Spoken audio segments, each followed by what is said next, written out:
Madame la Présidente, Monsieur le Ministre, Monsieur le rapporteur, mes chers collègues, cet accord entre la France et la Suisse qui tend à faciliter le déplacement des forces de police entre les deux territoires en lien avec l'accélérateur de particules est aussi nécessaire que positif.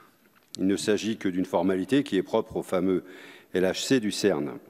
L'Organisation européenne pour la recherche nucléaire, puisque son implantation est à cheval entre la France et la Suisse. Elle nécessite de ce fait un accord permettant aux forces de police d'un pays de pouvoir intervenir dans le territoire de l'autre, mais en restant à l'intérieur des implantations du CERN et à sa seule demande. Il faut donc voter ce texte pour combler ce vide juridique. De leur côté, les urgences médicales et les secours seront organisés sur le même principe. Comme l'ont dit mes collègues, ce débat est l'occasion de rappeler ce qu'est cette extraordinaire machine. Je ne rentrerai pas dans tous les détails de mon collègue Larive, mais le LHC, ou grand collisionneur de hadrons, est un anneau géant de 27 km enterré à 100 mètres sous terre et qui est le plus puissant accélérateur de particules au monde. Le LHC est un laboratoire de près de 4 milliards d'euros, inauguré il y a 11 ans, 10 septembre 2008, et qui arrêtera de fonctionner normalement en 2038. Cette machine, en amélioration constante, est actuellement à l'arrêt afin de monter son potentiel maximal de puissance à son redémarrage en 2021. La machine sera ensuite améliorée sur sa luminosité en 2025 pour que la dernière décennie de fonctionnement soit parfaitement optimale.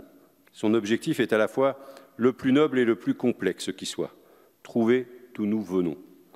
Les collisions à très grande vitesse de particules ont pour but de recréer ce qui s'est passé une fraction de seconde après le Big Bang. La formation de l'univers pour tenter de comprendre pourquoi nous en sommes là aujourd'hui. Cette expérience est belle et nécessaire car elle valorise la recherche fondamentale. Ce point est important car c'est le soubassement politique de cette expérience.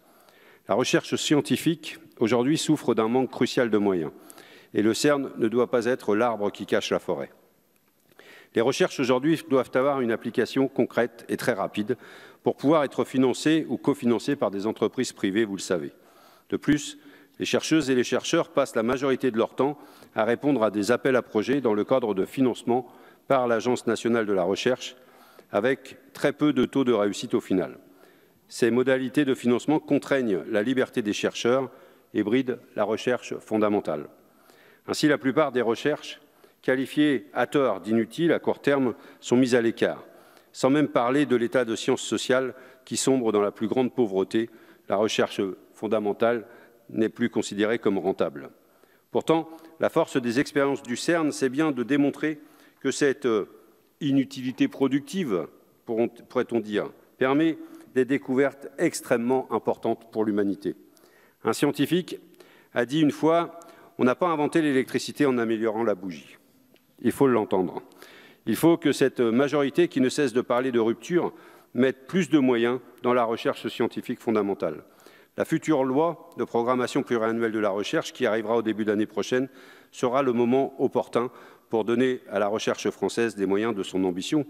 Et je rappellerai, pour ceux qui n'ont pas suivi le débat de la Commission des affaires étrangères de ce matin, mais s'il fallait démontrer les besoins financiers nécessaires à la recherche, le débat que nous avons eu sur l'épaule ce matin le prouve encore, qu'aujourd'hui nos chercheurs font avec peu et qu'il est nécessaire de compléter leur financement.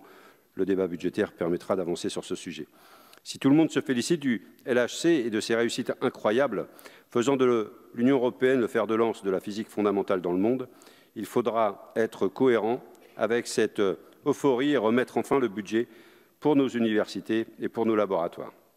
Le LHC n'est pas qu'un exemple en termes de recherche fondamentale.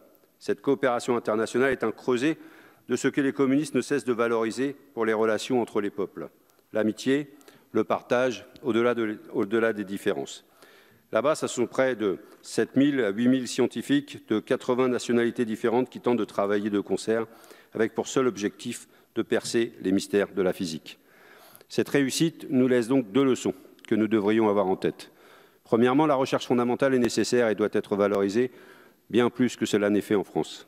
Deuxièmement, la communauté internationale devrait prendre exemple sur ces petits modèles de relations internationales pacifiques et tournées vers la recherche du bien commun, de la paix, de l'amitié entre les peuples.